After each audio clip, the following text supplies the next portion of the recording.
Le journal du Off. Et pour incarner ce journal du Off, pour incarner le service politique d'RMC, c'est Paul Barcelone qui est avec nous. Bonjour Paul. Ce matin, la première polémique pour le Rassemblement national au sein de la nouvelle Assemblée. Une polémique née, Charles, d'une référence explicite à l'Algérie française, signée José González, nouveau député Rassemblement national des Bouches-du-Rhône. Il a 79 ans, c'est un pied noir, vieux compagnon de route de Jean-Marie Le Pen. Et surtout, c'est le doyen des députés. Et c'est donc lui qui, comme le veut la tradition, présidait la toute première séance hier après-midi dans l'hémicycle. Ce symbole d'unité touche l'enfant d'une France d'ailleurs que je suis, arraché à sa terre natale. J'ai laissé là-bas une partie de ma France et beaucoup d'amis. Je sais combien cette exigence d'unité française est nécessaire, notamment dans les temps complexes que nous traversons. Quelques secondes plus tard, José González, devant des journalistes, affirme écoutez, ne pas savoir si l'OAS a commis des crimes. Des crimes en Algérie, non, l'armée française, je ne pense pas, et encore moins un crime contre l'humanité. Franchement, je ne suis pas là pour juger si l'OAS a commis des crimes, je ne sais même pas ce que c'était l'OAS, ou presque pas.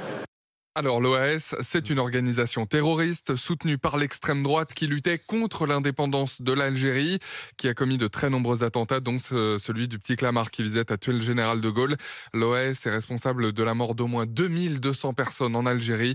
Une députée écolo s'indigne et dénonce un plaidoyer pour l'Algérie française. Ouais, premier couac, première polémique, alors que le Rassemblement national voulait des députés exemplaires. Ils paraissent tous sages, propres, cravatés, mais c'est un leurre. Le passé ressort bien vite, se désole un député macroniste, mais l'indignation la plus bruyante vient de la gauche qui estime que ses propos sont révisionnistes et font l'apologie de la colonisation.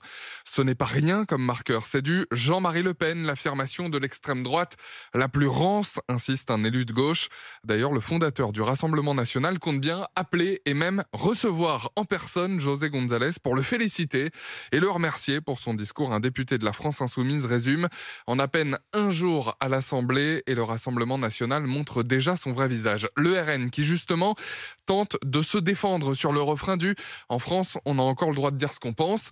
Rien de choquant, balaye un député pour qui, je cite, c'est un non-sujet. Un cadre du parti va même plus loin. Pour lui, les propos de José González sont le reflet de l'histoire d'une vie à l'image de millions de gens. C'est davantage la jeune génération du Rassemblement national qui est embarrassée, celle qui se réclame du gaullisme. Oui, puisqu'on a beaucoup dit qu'il y avait une jeune génération du RN qui entrait à l'Assemblée. Qui va même fleurir régulièrement la tombe du général. Mais il y a aussi cette ancienne génération Front National qui est encore présente. Alors pour le RN, cette polémique tombe en fait au pire moment. Oui, parce que le Rassemblement national brigue la très prestigieuse présidence de la Commission des finances de l'Assemblée nationale. L'élection aura lieu demain. On a vocation à présider cette commission. Nous ne sommes pas des députés au rabais, sourit un proche de Marine Le Pen. Mais le RN est un parti avec lequel on ne négocie pas, met en garde un élu de gauche. Un autre s'alarme, la digue cède. On va vraiment vers une faute politique. La crainte, en fait, sur tous les bancs, c'est que le RN se serve de ce poste à la Commission des finances à des fins politiques. La digue va-t-elle céder? C'est le feuilleton à suivre et vous le ferez pour nous, évidemment, Paul Barcelone, en surveillant les coulisses de tout ce qui se trame en ce moment. C'est bouillonnant, on va le dire comme ça, dans le monde politique. On attend aussi un nouveau gouvernement. On nous a promis début juillet, ça approche. C'est la fin de la semaine. Mais oui, il y a beaucoup de choses à surveiller en ce moment pour vous et tout le service politique d'RMC mobilisé tous les matins pour ce journal du Off sur RMC Story à 8h40. On retrouve les meilleurs moments d'Apolline Matin.